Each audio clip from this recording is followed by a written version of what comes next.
Hello, everybody. Welcome to Dreamer Apothecary. It is October, my favorite month, my favorite season. I love fall. So it's October. The veil is thinning. It's almost Halloween time. This is a wonderful time to practice divination. When the veil is thin, it's much easier to contact the other side, our angels, our guides, our higher self. So today we are going to be going over how to work with pendulums. There are multiple types of divination, tarot cards, oracle cards, scrying, lots of different forms that you can use. But today we are going to be working with pendulums.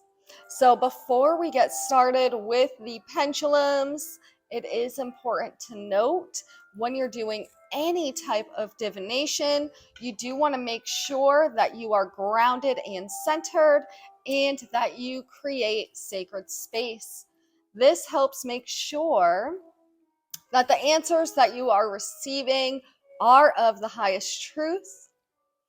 If you are in an emotional state of anxiety or fear or anger or anything like that, it absolutely throws off your energy. It unintentionally invites in some lower vibrational or negative entities, which absolutely can mess with your reading. Also, of course, creating sacred space. Make sure that you are in an area you yourself are protected from any outside influences.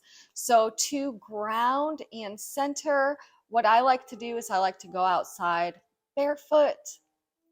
Sometimes that works. Sometimes it doesn't if it's like the middle of winter and it's snowing out. But I live here in North Florida where most of the year it's all right for me to go outside barefoot. And I close my eyes, take a few deep breaths. I imagine roots coming out of my feet, stabilizing me, grounding me, feeling the sun shining on my face, and that helps me get to a place of being present, grounded, and centered. So you do want to make sure that you are in a nice, calm, peaceful state before you start any form of divination at all. Creating sacred space. So that can be as simple or complex as you want it to be. I always say, do what your intuition tells you, do what you feel comfortable doing. There's no one set way to do something. Do how you feel called to do. So that can be smudging with sage or other herbs or burning incense to help clear the energy, lighting a candle. I love working with candles. You can cast a circle, call in the quarters. Like I said, you can make it as very simple or as complex as you feel comfortable doing. It could seriously be as simple as just sitting down and asking your guides and angels to surround you in a bubble of love and protection. It's that easy. So once you're grounded and centered, you've created your sacred space. Before you get started, what I also like to do is say a blessing with my pendulum. Now, also, you don't have to use just a pendulum, like a gemstone pendulum. It could be any chain or cord with a weighted object tied on the bottom. That could seriously be as simple as a piece of thread with a needle attached on the bottom. So whatever you are using for your pendulum, what I personally like to do, and as I said, follow your intuition. You can change up the wording, change up what you're envisioning, absolutely. What I like to do is I like to hold my pendulum in my hands, and I envision it in a ball of white light. And then I say, please surround my pendulum with divine white light. I ask that all answers that are received are of the highest truth, are of divine truth, are of divine love. I ask that only my highest self and my guides and angels come through for the highest and greatest good of all. So once you say your little blessing, you're going to want to connect with your pendulum, especially if you're brand new. You're going to want to know, what does a yes answer look like? What does a no answer look like? And that answer could look absolutely different for everybody.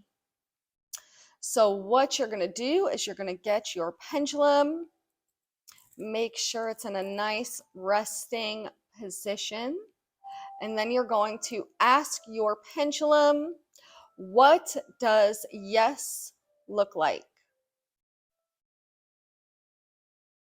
So a yes answer for me is a forward and backward motion. That absolutely can look different for you. That's why you want to ask. Then we're going to let our pendulum go back to a resting position. And I'm going to ask, what does a no answer look like? So a no answer for me is a counter, I'm moving around, is a counterclockwise circle is a no answer for me. So then we're going to let our pendulum rest. I'm going to ask, what is maybe? So maybe my pendulum sits still. It's kind of jiggling here at the bottom, almost like it's trying to tell me it doesn't know what to say. So that is what a yes, no, and maybe looks like for me. It can absolutely look different for you. That's why you're going to ask and see what it says. Other fun ways to work with your pendulums are with pendulum boards. So this has yes, no, maybe, and rephrase on here. Some pendulum boards also have letters and numbers. It's kind of a cool way of mixing like a spirit board with your dowsing pendulum. So there's lots of different ways that you can work with that. Now that we know what yes and no and maybe looks like, you can use this to ask yes and no questions. If you're just getting started and trying to feel comfortable with working with it, you could start out asking questions you know the answers to, kind of help build your confidence that your pendulum is answering correctly. Of course, if you are in that nice grounded state and you've got your sacred space and your protection, that is going to help make sure that you are receiving correct answers. Now, there's lots of fun ways to use this. It doesn't just have to be yes or no questions. You can also use your pendulum to find lost objects. In order to do this, what I usually do is I walk around my house envisioning the object that I lost. I might speak aloud the item that I lost. I'm trying to find this item. And as I'm walking around the house, if my pendulum is telling me no, I know it's not in that area. And when it starts swinging at a yes, it may be in that area to look for it. So that is another way you could use your pendulum. Another way you can use your pendulum is for healing, physical healing. So you can use this pendulum to figure out if you have any chakra imbalances. You can ask your pendulum before you start, what is an open chakra? So an open chakra is the same as my yes answer. What is a closed chakra? A closed chakra is the same as my no answer. And then you can lay flat. And when you do so, hover your pendulum above each chakra, asking if it is open or closed to see any areas of the body that you need to work on. More advanced crystal healing work, you can see where there's any issues in the body, hovering it over the entire body.